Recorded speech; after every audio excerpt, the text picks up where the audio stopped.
చందమామ కథలకు స్వాగతం. ఈనాటి మన కథ ముగ్గురే.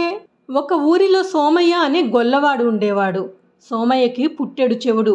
ఒకనాడు సోమయ్య అడవిలో గొర్రెలు కాస్తూ ఉండగా ఇంటికి వెళ్ళవలసి వచ్చింది. తాను ఇంటికి వెళ్తే గొర్రెల మందని ఎవరు చూస్తారు? ఇంతలో ఒక మర్రి చెట్టు మీద ఆకులు కోస్తూ కనిపించాడు కృష్ణశాస్త్రి. సోమయ్యకి ప్రాణం లేచి వచ్చింది. ఆయనను సమీపించి, ఇదిగో శాస్త్రి గారు, నేను ఇంటికి పోయి ఇప్పుడే వస్తాను.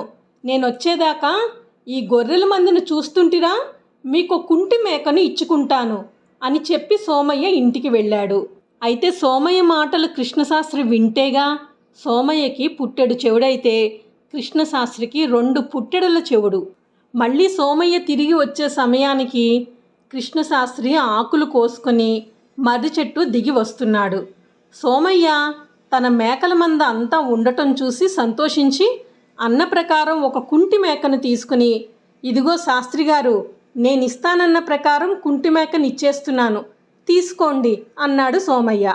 కుంటి మేకను తెచ్చి తన మొహం మీద పెట్టడం చూసి కృష్ణశాస్త్రి, నీ మేకలు కూడా నాకేం తెలీదు పో అని కసిరాడు. అయ్య బాబోయ్, మీకు కుంటి మేకనిస్తానని మొదటే చెప్పాను.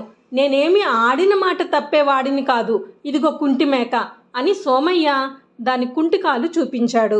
అప్పుడు కృష్ణశాస్త్రి, ఇది మరీ బాగుంది. నేనెక్కడో చెట్టు మీద ఉన్నవాణ్ణి, నీ మేకకాలు నేనెట్లా విరగొడతాను అన్నాడు. ఇంత గొడవకి కారణం ఒకరి మాటలు ఒకరు వినిపించకపోవటమే. ఈ శాస్త్రి గారు చాలా ఆశాపాతకుడై మంచి మేక నిమ్మంటున్నాడు అనుకుంటున్నాడు సోమయ్య. మేకకాలు తానే విరగొట్టానని అనుకుంటున్నాడేమోనని కృష్ణశాస్త్రి. ఇద్దరు వాదనలోకి దిగారు. కావలిస్తే ఈ కుంటి మేకను పట్టుకెళ్ళండి, మంచి మేకను చచ్చినా ఇవ్వను అని సోమయ్య. నువ్వు 100 చెప్పు, 1,00,000 చెప్పు, నీ మేకకాలు నేను విరగొట్టలేదు అని కృష్ణశాస్త్రి తగాదా పడుతూ, ఉండు నీ పని చెప్తా అని సోమయ్యను మున్సబు గారి ఇంటికి లాక్కుని వెళ్ళాడు. మున్సబు గారు అప్పుడే భార్యతో గొడవపడి అన్నం తినకుండా అలిగి అరుగు మీద కూర్చున్నారు. సరిగ్గా అదే సమయానికి వీళ్ళిద్దరూ ఆయన దగ్గరికి వెళ్ళారు. వెళ్ళగానే ముందు సోమయ్య, చూడండి మున్సబు గారు, ఈ శాస్త్రి గారికి ఆ మాత్రం న్యాయం ఉండక్కర్లా అని సోమయ్య తన కథ అంతా చెప్పాడు. మున్సబు గారు ముఖంలో కోపం పెంచుకొని సోమయ్య చెప్పిందంతా విని కృష్ణశాస్త్రి వైపు చూశాడు. తన మీద సోమయ్య లేనిపోని ఫిర్యాదు చేసి ఆయనకు తన మీద కోపం తెప్పించాడనే అనుమానం వేసి కృష్ణశాస్త్రి కూడా జరిగిందంతా జాలి గొలిపేటట్టుగా చెప్పాడు. కానీ ఇదంతా ఎవరు విన్నారు? సోమయ్యకి పుట్టెడు చెవుడైతే కృష్ణశాస్త్రికి 2 పుట్లు, మున్సబు గారికి 3 పుట్ల చెవుడు. ఇదంతా విన్న మున్సబు గారు తన భార్య మీద కోపంతో, మీరు 1000 చెప్పండి, 1,00,000 చెప్పండి, నేను మాత్రం దాని చేతి మంచినీళ్ళు తాగితే ఒట్టు అని అక్కడి నుంచి కోపంగా వెళ్ళిపోయారు.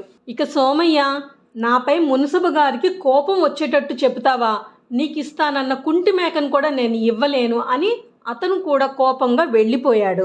హమ్మయ్య, మున్సబు గారు నా వైపే మంచిగా తీర్పు చెప్పినట్లు ఉన్నారనుకుని సంతోషంగా కృష్ణశాస్త్రి ఇంటి దారి పట్టాడు.